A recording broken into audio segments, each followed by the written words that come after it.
Hello, good afternoon. અત્યાર વાગી ગયા છે બપોરના 12:15. હમણાં રસોઈ થઈ ગઈ છે, નીચે દહીં લેવા જાઉં છું ને થોડુંક કામ છે એ પતાવતી આવું. બાને થોડુંક લેટ થઈ ગયું, અત્યારે પાઠ કરે છે હજી કે હું પછી જમીશ. તમને આપતી જાઉં તો કે ના થોડીક વસ્તુ લઈ આવું નીચેથી. અને આજ તો હવે પેકિંગ કરવી પડશે. આનંદ બેગ લેવા ગયા છે. અમારી એક મીડિયમ સાઇઝની બેગ છે ને દીદી લઈ ગયા છે. હવે એવી બેગ હોય ને તો બરાબર થાય, ઓલી બહુ મોટી પછી સાચવવી ન ગમે. એટલે બેગ આવી જાય પછી બપોરે પેકિંગ કરીશ. કેટલા દિવસ થઈ ગયા દીદીનું સ્કૂટર કોઈ વાપરે નહીં ને અમે બે એક્ટિવા ચલાવીએ, એટલે હવે આ દીદીનું સ્કૂટર મેં લઈને જાઉં. પહેલાં તો ચાલુ થાય છે કે નહીં એ પ્રશ્ન છે.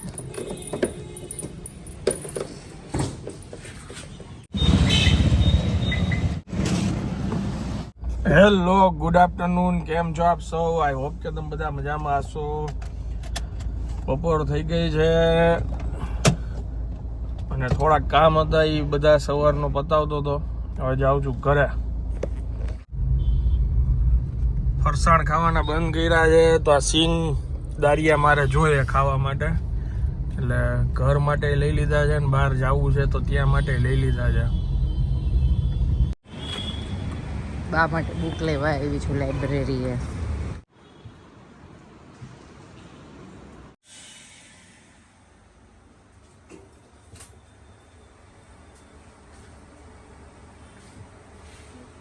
આવી ગઈ છું ઘરે. બા માટે પદ્મપુરાણ બુક લીધી, પછી ખાખરા લીધા. એ વિડીયો જોયો ને એમાં કેવા મસ્ત ખાખરા હતા, રાગીના, જવ બાજરાના, પછી પાલકના, પછી મગ મસાલા ખાખરા લીધા ટ્રાય કરવા. બધા અલગ અલગ હેલ્ધી ખાખરા હતા ટૂંકમાં. હવે બીજી વાર જઈશ ને ત્યારે રાગી ખાખરા લઈશ કે કેવા આવે છે. આ વખતે એક જવ બાજરાના લીધા અને એક મસાલા મગ લીધા. પાલકના, પછી કાઠિયાવાડી ખાખરા, ઘણી બધી વેરાયટી હતી અને સારું હતું કામ એમનું. હાથ વણા ખાખરા છે એટલે. પછી રેનકોટ લીધો મારો, મમ્મી આગળ પડ્યો હતો ને કદાચ જરૂર પડે તો, એટલે રેનકોટ લીધો. અને હવે બસ ઘરે પહોંચી. સાંજ આખી અહીંયા શૂટિંગ ચાલ્યું છે. રાજકોટ રહેતા હોય ને તો એના માટે કામનું છે. જો તમે હોલસેલ રિટેલ બધું લાગવું પડે. એડ્રેસ કહી દો. રાજકોટ નવાગામ ગ્રીન લાઈન ચોકડી પાસે પંચાયત ઓફિસ વાળી શેરી લક્ષ્મી ફેશન. અને ઓફર બોલી જાઓ. ઓફર છે આપણે આ મહિનાની 30-31 તારીખ સુધી.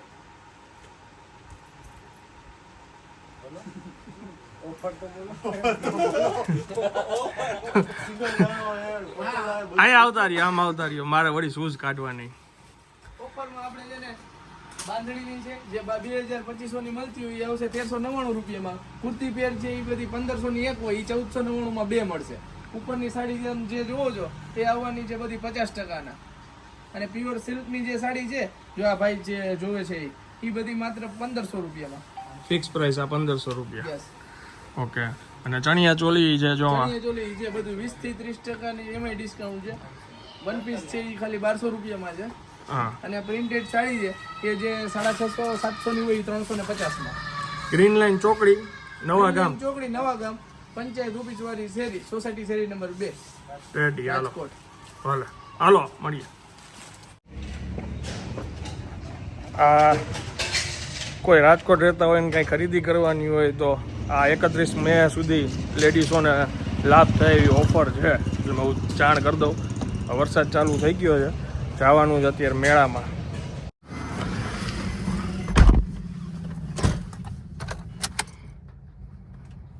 આવી ગયા છે મેડમ જો એમના શૂટિંગમાં, અને અમે બંને જો એને ફોલો કરી દઈએ.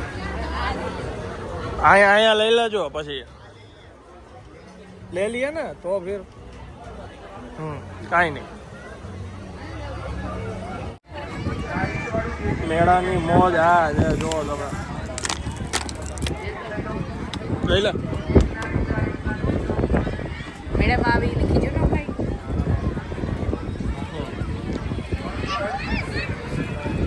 હજી રીલ લેવાની છે.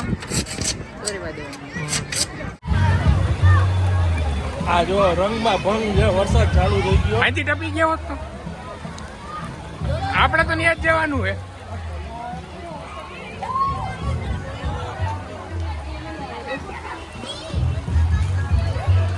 લંડન સ્ટ્રીટમાં વરસાદ આવી ગયો.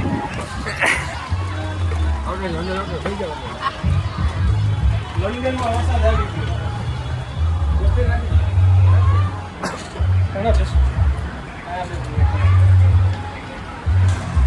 આવું ગયા ભાઈ બિહાઇન્ડ ધ સીન.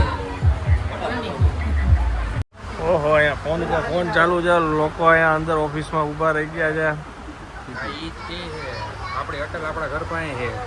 જુબેલી ચોક વરસાદ ડૂબેલી છે કે નથી જરાય વરસાદ? કાંઈ નથી ભાઈ, આવું ખાલી કાલાવડ રોડ પર પૂછી દઉં છે કે આનંદભાઈ બ્લોક લઈએ ને એટલે અટલ ફૂલ વરસાદ હો, અટલ ને કિશનપરા ફૂલ વરસાદ. ફૂલ વરસાદ. કાળા રોડ નું હજી કનેક્શન નથી મળતું, નેટવર્ક નથી. નેટવર્ક નથી આવતું. વરસાદ કાળા રોડ નું અપડેટ. કાલાવડ રોડ ઉપર છે વરસાદ ફૂલ અહીંયા ઓકે ઓકે નવું કવર એટલે પેલા દેખાડશે એટલે હું એમાં ઝૂમ કરીને બતાવી દઉં. આ જો વરસાદ રાજકોટમાં ઉનાળામાં અહીંયા ચોમાસું થઈ ગયું. હવે આમાં વિચારવાનું કે કેરી કેમ ખાવી. કારણ ભજીયા ખાવાની સીઝન, એટલે કેરી બગડી ગઈ ને હવે ભજીયા ખાવા પડશે. અને એ મારે કેવો કંટ્રોલ કરવાનો, એ તો ઠીક બિચારા મેળાવાળા બધા સ્ટોલવાળા એની રોજી રોટી આના ઉપર હોય. અને જન્માષ્ટમી જેવું લઈ ગયું એ લોકોને. અને છેલ્લા 4-5 દિવસથી આવા સમય જ પાછો વરસાદ આવે એટલે બધું પબ્લિક બહાર. અમે એન્ટર થયા ને ત્યારે કેવું પબ્લિક હતું, અને અત્યારે વરસાદ ઉભો રહ્યો ને બહાર નીકળ્યા બધું સાફ. એ લોકોને 4-5 દિવસથી વિચાર કરો કે એનો કઈ બિઝનેસ જે એકચ્યુઅલમાં બધા રાતના 9 વાગે જ ફેમિલી વાળા તો બધા જવાના હોય ને, બધું રસોઈ ને ખાવા પીવાનું બધું પતાવીને ફરવા. ઠીક હવે કુદરત છે ભાઈ, તો જેવી મહેરબાની થાય ને રિસાઈ એવી ખરી. જેવી કુદરતની મરજી હો ભાઈ.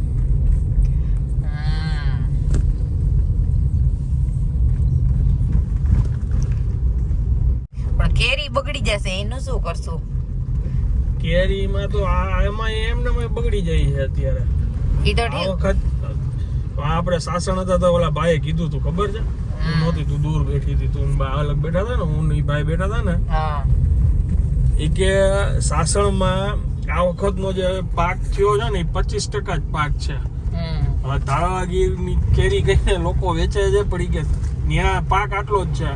અને કેટલાય ને તો ઓલા બગીચા રાખ્યા હોય ને જેને, એ તો કેટલાય ને ઈ કે ધોવાઈ ગયા પૈસા એમાં, કારણ કે આ વખતે પાક જ ન થાય વરસાદ, સાચી વાત છે. પાણી ભરાઈ ગયા. જો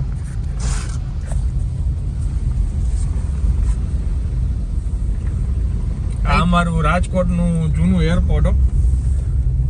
અમારા ઘરથી માત્ર છે ને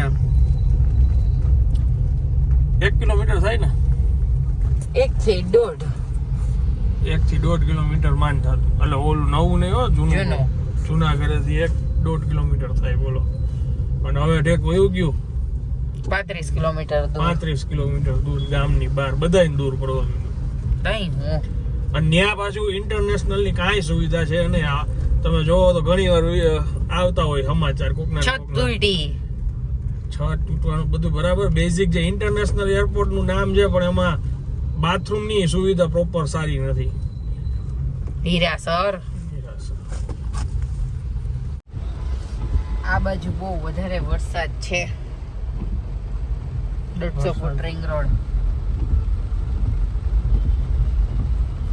આમ તો મને આ વરસાદમાં છે ને લોંગ ડ્રાઈવમાં ક્યારેય લઈ આવતા નથી, કારણ કે એને ગાડી કાઢવાની, પાણીમાં ગાડી ચલાવવાની બહુ આળસ આવે. પણ ગાડી ચલાવવાની આળસ નથી આવતી. आज तो मजबूरी है कि घर तक ले जाना पड़ेगा.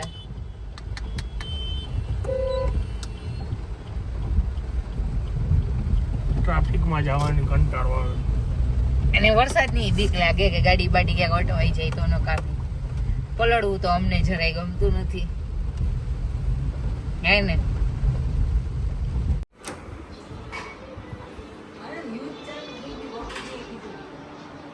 શેમાં? કાશ્મીર ઉપર છોડી, પછી પંજાબ ઉપર છોડી, બધી પાડી દીધી. અત્યારે ભુજ, ગુજરાતમાં ભુજ ઉપર છોડી. હમણાં ઈ થોડી અત્યારે યુદ્ધ ચાલુ છે. બધી ચેનલ હાલો મારે જવું જોશે. કરો ટીવી ચાલુ કરો. એમ કવર લીધું જો, મારું બ્લુ છે અને એનું વ્હાઈટ છે, આમાં બેયનું સરખું. એક બાજુ અહીંયા યુદ્ધ ચાલી રહ્યું છે.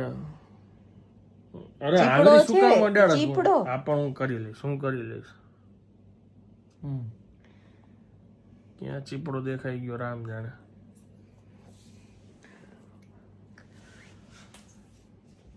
ભાઈ માનવા એમ નથી આવતું. હું તો અત્યારે પોણી કલાક આવીને સીધો બેસી જ ગયો, ન્યૂઝ જ જોઈ રાખું. બધા લાઈવ ડિબેટ ચાલુ છે. અહીંયા આ પાડી દીધું ને અહીંયા આ પાડી દીધું ને. ભાઈ આ વખતે પણ એક આ બહુ ખુશીની વાત છે કે જ્યારે મોદી સરકાર આવી ને ત્યારે છે ને અલગ અલગ જે એ લોકો આ પ્લેન લેવામાં ને એમાં જે કાંઈ બી પૈસા એ લોકો નાખતા હતા ને ત્યારે બહુ વિરોધ થયો હતો કે આમાં ઘણા પૈસા નાખે છે અને કરોડો રૂપિયા નાખી દીધા. અને આજે યુદ્ધ જે શરૂ થયું ને ત્યારે બધાય જોવે છે અને દુનિયા આખી જોવે છે કેટલું કામ આવ્યું, કે કેટલું કામ આવે છે આ બધી વસ્તુઓ. એકય મિસાઇલ અહીંયા હજી ઇન્ડિયામાં પડવા નથી દીધી, બોલો. અને અત્યારે આપણા બધા સોલ્જર કામે લાગી ગયા છે. અત્યારે આઈએનએસ વિક્રાંત બિગ ડેડી આવી ગયા છે એરફોર્સમાં, એટલે હવે જો બધાયનો વારો. આપણને પ્રાઉડ છે કે આપણે ઇન્ડિયન છીએ, આપણા ઉપર એક મિસાઇલ પડવા નથી દીધી આપણી સરકારે. આપણી ફોર્સ કેટલી બધી સશક્ત કહેવાય, બહુ સશક્ત, ગર્વની વાત છે ઈ. અને બધાય પોતાના જીવના જોખમ રાખીને બધાય દેશને અત્યારે બચાવ કરે છે ભાઈ. દરેક ફોર્સ એમ સેલ્યુટ છે ભાઈ. અને એ લોકોના તો અહીંયા અત્યારે હું જોઈને આવ્યો ત્યારે 3 પ્લેન તો અત્યારે પાડી દીધા છે નીચે, અને એમાંથી 2 પાયલોટ તો અત્યારે પકડાઈ જાય એમ છે કે 2 પકડાઈ ગયા છે એવું કંઈક છે. એક પકડાણા બીજો પકડાશે. સવાર સુધીમાં એ ડિટેલ મળવાની છે. સવારે લગભગ તમે કાલે આ વ્લોગ જોતા હશો ત્યારે તો ભાઈ મને એમ લાગે છે પાકિસ્તાન અડધું પોણું સાફ થઈ ગયું હશે.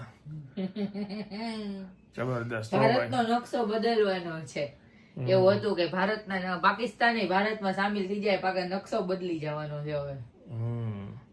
આપણે કેવા લકી કહેવાય કે આપણે બધું જોયું, કોરોના જોયું, નોટબંધી જોયું, યુદ્ધ જોઈ લીધું, આ જનરેશને બધું જોઈ લીધું. એટલી ભગવાનને પ્રાર્થના કર અને તમે કરો કે આ યુદ્ધ છે ને જલ્દી પતી જાય અને પાછું જે ઇનોસન્ટ લોકો જે કંઈ બી છે એ કોઈની કંઈ ઈજા ન થાય અને જલ્દી આ શાંતિ છવાઈ જાય. બીજું તો શું હવે, કોઈને આપણને લોકોને તો કોઈ ઇન્ડિયાવાળાને કોઈ દી યુદ્ધ કરવામાં કાંઈ રસ જ નથી હોતો. જ્યારે સામેથી હમલો થાય ત્યારે જ આપણે લોકો જવાબ આપીએ છીએ. પણ જે રીતના આ વખતે જવાબ આપ્યો છે ને એ આખી દુનિયાએ જોઈ લીધો. ખતરનાક ખતરનાક. અબ કી બાર નહીં, અભી હર બાર મોદી સરકાર. ચાલો હવે હું આ બ્લોગને વિરામ આપું છું. મળીએ આવતીકાલે નવા બ્લોગમાં. ત્યાં સુધી જય હિન્દ, જય ભારત.